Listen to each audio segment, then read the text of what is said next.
Olá pessoal, aqui é a professora Rúbia, na disciplina de Fundamentos de Ações Preventivas em Saúde, e o tema da aula de hoje será a Classificação Internacional de Doenças. A CID, que significa Classificação Internacional de Doenças, ela vai integrar a família de classificações da Organização Mundial de Saúde. É uma linguagem universal e ela é utilizada para fazer diagnósticos gerais de doenças e problemas relacionados à saúde, tá? Então, ela vai determinar os termos diagnósticos e os problemas relacionados à saúde. Ela iniciou como uma forma de responder às necessidades de conhecer as causas de morte. Então, no início, era só uma forma de reconhecer as causas de óbito, e hoje ela é voltada também para diagnósticos e qualquer outro problema relacionado à saúde, inclusive morbidades. A sua 10ª revisão é a mais atual e é conhecida como CID-10, que ocorreu em 1989. A CID-11 ela tá para ser aplicada a partir de janeiro de 2022.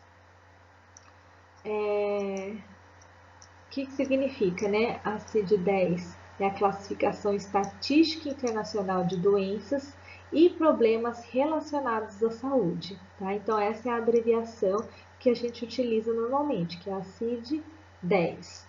Bom, já disse, né, que é uma das classificações da Organização Mundial de Saúde, é ela que vai coordenar as classificações. Atualmente, ela é utilizada tanto para dar um código numérico para situações de pacientes que estão hospitalizados, para aqueles pacientes que precisam de um diagnóstico e passam por consulta, também na atenção primária e, como eu falei, também em casos de morbidade. A CID ela é utilizada para, por exemplo, seguros de saúde, questões de afastamento de INSS, gestores nacionais de programas de saúde e também especialistas em coleta de dados. Contar um pouco da história dessa família de classificações internacionais da Organização Mundial de Saúde. Então, CID significa Classificação Estatística Internacional de Doenças e Problemas Relacionados à Saúde. Em 1893, criou-se uma lista internacional de causa de morte. Como foi dito, no começo era para buscar a causa de morte. Em 1946, teve a 6ª revisão e começou a classificação de doenças. Então, classificar as doenças a partir de sinais e sintomas. Depois virou um padrão internacional de mortalidade e de morbidade. Em 1993, a CID-10 ela classifica as condições de saúde também, como doenças, distúrbios, lesões e outros, tá? Então, ele é um modelo médico baseado no organismo, no sistema orgânico.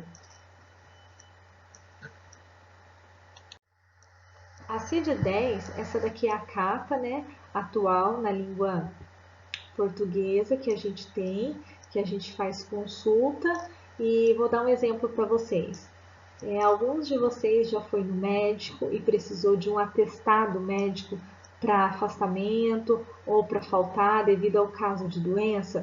Prestem atenção. Normalmente o médico vai colocar o CID, que é o seu diagnóstico, né? Baseado nos seus sinais e sintomas. Ele vai dar um diagnóstico baseado nas causas que vocês estão apresentando, nas manifestações clínicas, tá? Então, é a origem, é o nome de uma doença. Aqui é uma cópia de um modelo, né, de um acesso à internet, apresentando para vocês ali o Centro Colaborador da Organização Mundial de Saúde para a classificação de doenças em português, tá? E a classificação estatística internacional de doenças e problemas relacionados à saúde. Então, o CID-10 ele vem apresentado por partes, né, por volumes, e ali todo o manual de como utilizar a CID-10. Então, no final dos slides, eu apresento a vocês uma referência bibliográfica, tá? E tem alguns sites que vocês podem estar entrando e consultando e até testando para saber a respeito do código dessas doenças, tá? Bom, ela vai se apresentar em 3 volumes. Aqui também foi uma cópia da internet que eu peguei, mostrando para vocês como que a gente pode fazer uma consulta CID-10. Então tem ali consulta no navegador da internet, consulta em formato help para o Windows e pesquisa por termos da CID-10. Aqui um outro site também, que é o cid10.com.br, onde vocês podem colocar o nome da doença e procurar o código dela, ou procurar o código e saber qual que é a descrição da doença. Então, por exemplo, o código R15 significa incontinência fecal.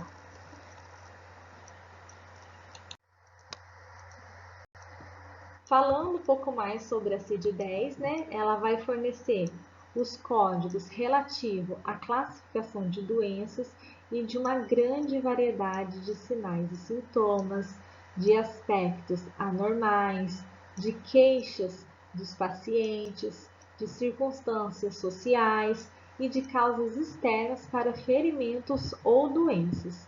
Então, esse código da CID é baseado em todas esses aspectos que eu acabei de citar para vocês. A cada estado de saúde é atribuída uma categoria única, a qual corresponde a um código CID-10. Onde consultar, né? Então, por exemplo, no navegador de internet. Para utilizar essa forma de consulta, o navegador ele deve estar disponível o recurso de Java e JavaScript. Pode ser que tenha uma incompatibilidade entre as versões e alguns recursos ficarão indisponíveis. Também a consulta em formato Help para o Windows é uma forma utilizada como recurso de ajuda do Windows e para utilizá-la é necessário instalar no computador. A pesquisa por termos da CID-10 também, né? Ela permite a participação das especificações de alguns termos, procurar quais os códigos que satisfazem ao critério especificado, sem buscar nos termos de exclusão. E também é necessário instalar no computador. Bom, falando de termos, né? O estudo a respeito dos termos. A gente vai encontrar ali doenças crônicas degenerativas, doenças crônicas não infecciosas, doenças crônicas não transmissíveis e doenças não transmissíveis. Doenças e agravos não transmissíveis, né? A gente vai incluir ali doenças psiquiátricas, traumatismos como, por exemplo, acidentes ou violência, doenças genéticas, doenças relacionadas à assistência da gestação e parto, deficiências ou carências e outros distúrbios nutricionais também, intoxicações e outras doenças imunológicas e também endócrinas. Aí a gente vai ter as doenças crônicas não transmissíveis, ok? Um exemplo de doenças crônicas não transmissíveis, por exemplo, a gente tem ali doenças cardiovasculares, que são as principais causas de morte que a gente tem aqui ranqueando, né, no mundo inteiro. Então, exemplo de doenças cardiovasculares: hipertensão arterial, infarto agudo do miocárdio e acidente vascular cerebral. Além disso, a gente tem diabetes, neoplasias e doenças respiratórias crônicas. Esses são os 4 principais grupos de doenças crônicas não transmissíveis, tá? Então, na ONU, a Organização das Nações Unidas, em 2011, fez uma reunião de alto nível sobre essas doenças crônicas não transmissíveis e foi criado o Plano de Ações Estratégicas para o Enfrentamento das Doenças Crônicas Não Transmissíveis, que vai abordar ali quase 10 anos, de 2011 até 2022. É o maior combate que a gente tem, né, contra as doenças crônicas não transmissíveis. A gente ainda vai ter a família de classificações. Então, CID, né, na sua 10ª revisão, e também tem a CIF, que significa Classificação Internacional de Incapacidade, Funcionalidade e Saúde. Tá? Existe um processo para submissão e aceite de uma classificação como parte da família das classificações da Organização Mundial de Saúde. Bom, eu falei para vocês, né, que a CID-10 é o que a gente usa atualmente, mas que a partir de janeiro de 2022 entrará a participação da CID-11, que é a versão mais atualizada. Ela foi apresentada para adoção dos Estados-membros em maio de 2019, durante a Assembleia Mundial de Saúde, que ocorre com frequência, e essa versão é uma pré-visualização e ela permitirá aos países planejar seu uso, preparar traduções e treinar profissionais de saúde. Então, a Organização Mundial da Saúde ela vai estar disposta a treinar, né, a capacitar os países para que entre em uso a partir de 1º de janeiro de 2022. O que a CID-11 ela tem de mais atual, né? Por exemplo, os códigos que são relativos à resistência antimicrobiana, eles estão mais alinhados ao Sistema Global de Vigilância da Resistência Antimicrobiana. Por exemplo, ele vai refletir melhor também os dados sobre segurança na assistência à saúde. Um exemplo para vocês, por exemplo, é eventos desnecessários que podem prejudicar a saúde, como o fluxo de trabalho inseguro em hospitais. Eles podem ser identificados e reduzidos. A CID-11 ela está vinculada às denominações comuns da Organização Mundial de Saúde para substâncias farmacêuticas e ela pode ser usada para registro de câncer também. Aqui nós temos, integrando a família de classificações internacionais da Organização Mundial de Saúde, a CID-10, a CIF, né, que é a Classificação Internacional de Incapacidade, Funcionalidade e Saúde, e a ICHI, que é a Classificação Internacional de Intervenções em Saúde. A partir dessas 3 classificações de referência, a gente vai ter as derivadas. Então, por exemplo, da CID, a gente tem aqui a CID-O, 3ª versão, né, que é de oncologia, a CID-TM, que são dos transtornos mentais e do comportamento, a CID-OE, que é a Classificação Internacional de Doenças em Odontologia e Estomatologia, a CID-10-NA, que é aplicada à neurologia, e um exemplo para vocês também da CIF, a CIF do jovem e da criança, né, a CIF-JC.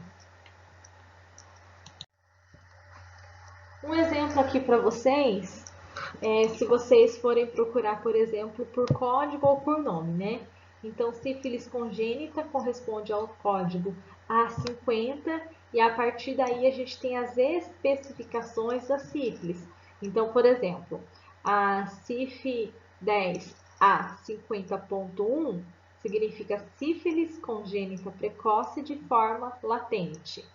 Por exemplo, a CIF A50.6, a sífilis congênita tardia latente. A última ali embaixo, A50.9, sífilis congênita não especificada. Então, para cada situação clínica, para cada queixa, para cada manifestação de sinais e sintomas, a gente vai ter específico um código numérico que corresponde à classificação internacional de doenças, né? E falando a respeito da classificação internacional de incapacidade, funcionalidade e saúde, a gente tem a CIF, que ela foi desenvolvida a partir da Classificação Internacional das Deficiências, Incapacidades e Desvantagens, publicada em 1980. Ela nasceu um pouco depois, ela é mais recente e ela não é baseada na etiologia da doença como a CID. Ela é baseada em aspectos positivos e negativos referente à funcionalidade e incapacidade dos indivíduos, levando em consideração os fatores pessoais e os fatores ambientais o qual eles estão inseridos. Então, por exemplo, diante de uma situação clínica, o que ele consegue fazer com facilidade ou o que ele tem dificuldade de fazer, tanto no seu meio ambiente ou relacionado a fatores do dia a dia, né? Os fatores pessoais. Esse daqui é uma capa ilustrativa, tá? Da CIF. Pessoal, essa imagem ela é tirada de um aplicativo do Crefito 4 que mostra exatamente como utilizar a CIF. Então, é disponível até para baixar na internet. Aqui, igual eu falei para vocês, né? A gente tem, por exemplo, uma condição de saúde, que é um transtorno ou doença, pode ser até o diagnóstico médico, tá? Tá aqui em cima, olha. Aí eu tenho toda a questão da atividade, que envolve as funções e as estruturas do corpo e a participação desse indivíduo na sociedade, levando em consideração os fatores ambientais e os fatores pessoais. Então, a gente sempre vai levar em consideração os aspectos positivos e negativos, a funcionalidade e a incapacidade. É assim que a gente trabalha para codificar, tá? A CIF, não baseado na etiologia, na doença, mas na funcionalidade e na incapacidade do indivíduo. Aqui estão as referências. Eu espero que vocês tenham entendido um pouquinho, né, a respeito da CID e da CIF. E se vocês puderem acessar essas referências também, para vocês interagirem mais, saberem como, mais profundamente como que funcionam essas classificações e principalmente da CID, ok? Até mais.